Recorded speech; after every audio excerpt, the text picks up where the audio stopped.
15th February 2026. That was the last time I made a YouTube video. Well, welcome back. Welcome back to another YouTube video. It's been just over a month, maybe more than a month, maybe 35 days. But due to some challenges, some difficulties, it took me longer than I initially anticipated.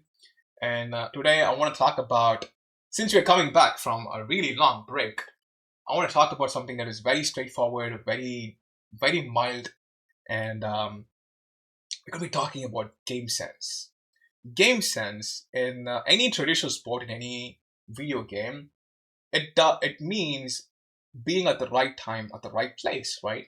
If someone has a better IQ, game IQ, you just call that, oh, he just knows where to be at, right? Whether it is in football, basketball. But in Apex, how can you keep track of your game sense? Well, that is by answering two questions, right? Any gameplay of yours, if you can answer how you're moving, like if you can either be moving, holding, and we can talk about that, and where you're looking at, right? These two questions. If you can constantly ask yourself, where was I looking at? Was there a better opportunity I can be looking at, right? And just answering these two questions will help you progress your game sense. Now, the clip that I have open is from LAN. It's a group stage game from LAN. Left. And there's a beautiful sequence right here that highlights game sense, not just on the individual, but also on the team, right? And that is what I want to share with you guys in this video. And then we'll arm ourselves to talk more about the upcoming Pro League and upcoming Challenger Circuit. So yeah, let's watch this. We should probably save ults for Come back. Think about spots so we can land. You good? I have no idea.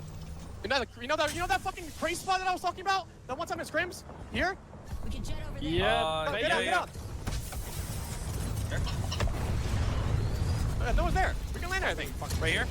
Yeah, right here. Get to crate. Okay. Yeah. I'm straight diving. One really, it's a very small detail, but teams, especially the top 5 teams in NA, I think they have this etiquette down, right? They have this evac tower or Valkyrie ultimate etiquette. There's that we need to know where we're going before we even hit the ulti, before we even hit the evac tower. And there's going to be a bunch of things that you will see. As soon as they land, right, their defense mode gets activated, right? Obviously, because while rotating, that is when we're the most vulnerable. Straight diving, I'm slamming it. So the way they defend themselves is with your gun, right? This Valkyrie attack just while landing, it's gonna help them buy a little bit more time. Gets to a piece of cover and then pulls his gun out. I'm looking for Kramer. Right? Really? Because if you are the team across this wall, you do not want Falcons to be here, right? Because they're cucking all of your options. This team is suffocated, right? They have a team above them. There's a team above, and there's a team in the corner, and there's a team across, right? So this team, which happens to be Zero's team, Zero, Funk, and the Sykes, I think. And this team, they do not want Falcons to be here. So we should see them attempting to kill us, right? And that is what Falcons are getting prepared to do face. Healing. I'm staying with the Kramer. I'm looking at the with the Kramer. Check 6. Multi-selling? I'm gonna crouch and let you Sarah though. Yeah. You can peek too. I can track Costical, by the way, if we get Costical. Give me a lane. And then Hal's you know, we only have his POV, and so we'll be talking about him. So he's been staring at this angle for a long time, and then he gets some more updates on what is going on here. Right here. Maybe kills right here. The Newcastle wall there. 33 blue. There's someone on tree as well. One's knocked here. And this spot is a very low-key spot. It's pretty much cutting them off from rest of the map like that, if you're noticing top left on the mini map, there's a rock behind them, and that's pretty much like this. They have carved a pocket, right? They only have to deal with 3 teams. They have to handle 3 teams. The team across is like in this team. If they are a threat, we can't do anything to the team around the corner, right? And Hal is very interested in knowing about this team. And this is the Gamesense thing I'm talking about. Because soon enough, we'll be noticing... They're Picking right, 60. picking right, 60. My barrel. You have traps there, right? I'm picking. Yeah, I have one right now. Does she help? This is the peak. Right here, crack. This is the peak that looks too reckless, right? Imagine you are Gilda Waltzy, right? You are Gilda Waltzy and you see your duo standing in the open. Round 5, 13 squads left, right? I bet you, most of you, if you are in tier 2, maybe even tier 1, your teammates are going to be screaming to come back. Yo, throwing, chill, right? All of that shit. But pay attention to this sequence. That cost is weak. The double collide underneath. I can classical to it. Hey, do it. See, so there's no sorts of nagging for Hal to come back to chill, because they understand that, hey, sure, you're the best player on the team, best player in the game, but this guy's game sense is, we believe that you know what you're doing, right? And that is team trust, but also individual trust. For Hal to be here, the team on top can't be peeking over, right? Because the team on top, the rest of the lobby has access to them, and the last 10 seconds, the last 10-15 seconds, the team on top, they were not trying to nade us, they were not trying to extend towards us a single time. So even if they exist, even if they're in the proximity, they're not being an active threat to us, right? These are the things that you process subconsciously.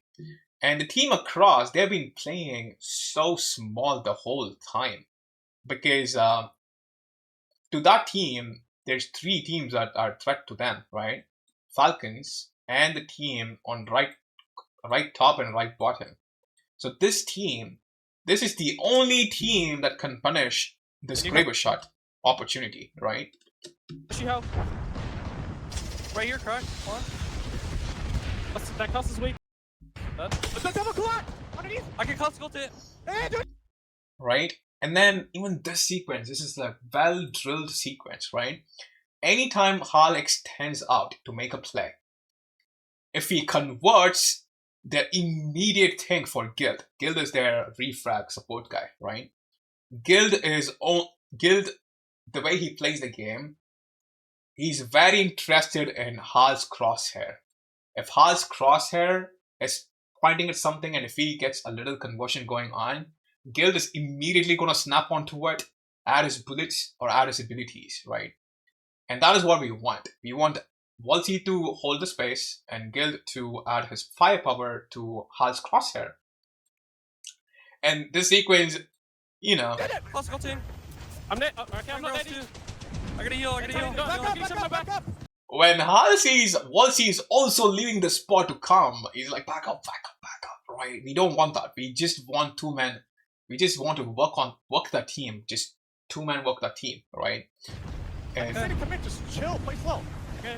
When the anchor leaves the space to go handle a threat, that's a full commit, right? This is a very important distinction that you will have to pick up on if you're trying to compete. Your anchor, when he moves out from the space, that's a full commit, right? I'm taking them right now, bro. Okay. And I'm batting. Going now. Can't hide. he moves I think again. they're out of it. I think they're out of it now. Give me ulti-cell. I need ulti-cell. Let's do a quick rewind, right? There is a video in my channel which talks about treat Apex like a turn-based game, right? So we land here. Getting a wall down. This is the first turn. Yeah. that team, that team is speaking us. So they kind of are like winning their first turn. So we spend our first turn taking cover. I'm looking for Kraber. I'm looking for Kraber. This is the second turn. When we come back out of cover, we're staying with the Kraber. Towards them. I'm healing. I'm healing. I'm staying with the Kraber. I'm No looking barrels at the for aim with the 14 Kraber. seconds. Check 6. This is a pretty long turn, right? If this team is, they have to try and kill us, and if they do, we have like a pre-aimed angle. I'm gonna crouch Sir, and let I'm you still- stare at them. Yeah. You can peek too. You I might can kill check one. coast to gold, by the way, if we get Yeah. coast to gold. Give me a lane. And then we're like, okay, nothing is happening that turn, so let me take cover this turn. And while healing, he gets information across, process Right it. here. Maybe kills right here. And Newcastle wall there. 33 blue. So this is like the fourth turn, right? 1, 2, 3, fourth turn. We're trying to There's someone on like tree as well. shoot One's across. They're Picking peeking, right, peeking. picking right. 60. And fifth turn, we're just taking cover, right? We spent fourth turn trying to get active on them. We couldn't. We are floating, drifting. And then the fifth turn, we gotta kind of take cover because this team, again, My You barrel. have traps there, right? I'm peeking. I have one right? right now. And now this is the sixth turn. It took him 5 turns to determine that he can execute this move, right? Does she help? And Gamesense, with someone with a pretty, how do I put it, not high game sense, it might take them 2 to 3 extra turns to understand that they can do this move. That is the beauty of game sense. And the sixth turn is a pretty huge turn. Right here. He's extending the turn. He's like kind of like you can see he's being a little bit conservative. Like he's playing this piece of cover, right? On their screen, they're going to be seeing half a Valkyrie and this fucking wall because Hal is playing this cover. You're correct. One. A nade, and then with the nade, he's chaining the next turn. That cost is weak. Dead. A collab, right? And now for the 8th turn, we have a teammate throwing a caustic ulti. Oh, come on! Underneath! I can cost gold to it. Hey, do it! Cost gold team. I'm dead. That is the 8th turn, but we also have something unexpected. The anchor living the space in the 8th turn. So, the difference between your team and a team on top, a team in the higher ranks, might be 3 to 5 turns, Like, I think, for me, I would have probably taken 5 to 10 more extra seconds to realize that, oh, I have this opportunity, right? Because why? Because they just showed that they can fuck with me. They swung and started shooting with R9 in a little bit. Picking right, picking right. These shots, this is going to make me delayed. I'm going to be anticipating that to happen again and again, right? And then I'm going to be like, maybe I can peek them. Now that feeling of I can peek them, it will come a lot later, right? And I think that is what I want to share with you guys in this video about game sense, about how you can keep track of if you're improving your game sense and how you're spending your turns. Well, I shall see you in another video. Have a great week.